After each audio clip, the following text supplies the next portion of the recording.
One of the biggest decisions that the Vikings have to make as a franchise coming up in the next couple of weeks, man, because we have mandatory mini camps coming up, I think around June 13th or June 12th, something like that. But they're around the corner, right? And everybody is expected to be in the building, including Justin Jefferson and including our boy Danielle Hunter. Now, this is the thing. From what I'm hearing is Danielle Hunter's contract this year, he'll only be playing for like $4 million. And y'all can drop it down in the comments, the correct number, but that's what I remember hearing, right? About $4 million.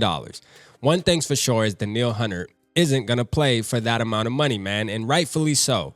I looked at Danielle Hunter's track record, and I got to say, man, since he was in the league, he's been available, man. Now, the injury in 2021 where he only played 7 games, that was something where it was unfortunate. It happened, but he bounced back super quick. And he came back, and even last year with a defense that had him backpedaling at certain times, that had him doing all the crazy stuff that he shouldn't be doing, he still managed to get 10.5 sacks and a forced fumble.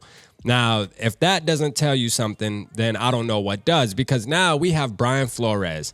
Brian Flores is smart enough to look at Danielle Hunter and say, this dude is a savage, and this dude still has at least 3 more productive years in him to be a Pro Bowl type player. Fastest dude to reach 50 sacks. You know what I'm saying? Like, come on, man. Danielle Hunter just isn't some player that we can just say, hey, let walk. You need to figure it out, Minnesota. You need to make sure that Danielle Hunter stays in the building, because he is going to be a big piece to this defense, especially with Brian Flores as a defensive coordinator. I got to say this. I feel like if it wasn't for that neck injury a couple seasons ago, his contract would have already been in stone, because a lot of people were iffy about, is he ever going to be able to come back? Neck injuries are a little tricky because those things seem to reoccur. But hey, look, he played 16, 17 games. And even before 2021, he was there every single game, 16 games, season in and season out.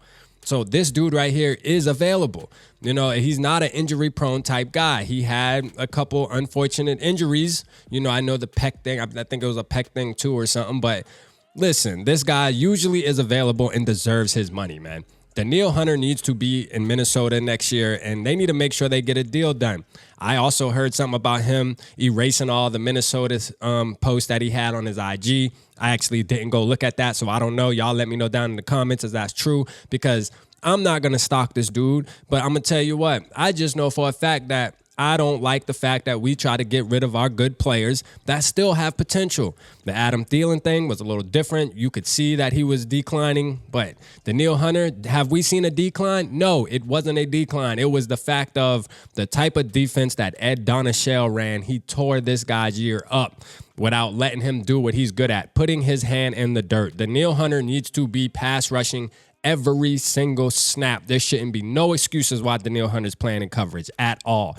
That should not happen when you have a guy that specialty is getting to the quarterback, okay? It's not rocket science. It's not. And I think that Brian Flores is smart enough to understand that and will say, hey, this is what we're going to do. Danielle Hunter will be a Pro Bowler going into the 2023 season. He's going to get 15 sacks, man. You hear me? Like, that's what's going to happen, because if you let him play his game, naturally, he will get 15 sacks. Easy, bro. Like, he's just that good. He's that dominant at his position. All right, so I don't know what the Vikings need to do. Kwesi, Kevin O'Connell, all the front office staff, come together and let's get Danielle on the phone, and let's make sure that boy is a Minnesota Viking for at least 3 more years, man. Like, I'm not trying to trade. I don't care about getting a 2nd round, 3rd round, 4th round pick. No, I want Danielle Hunter. I'd rather have him going into this year. That's better to me. You feel me? That is better. Y'all let me know how y'all feel, man. Should D Hunt still be on the team going into next year, going into years after? Let me know how long y'all think we should keep Danielle Hunter, or are you willing to let him walk, man? Drop it down in the comments. Appreciate y'all tapping in. Holla at your boy.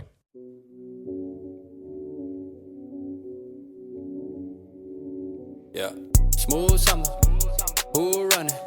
I hear them talking, but they ain't gon' do nothing. Celebration, I might have a toast with you. I'm feeling good, I'm feeling great, I'm terrific. We ain't taking no losses, we winning. Undefeated, check the percentage.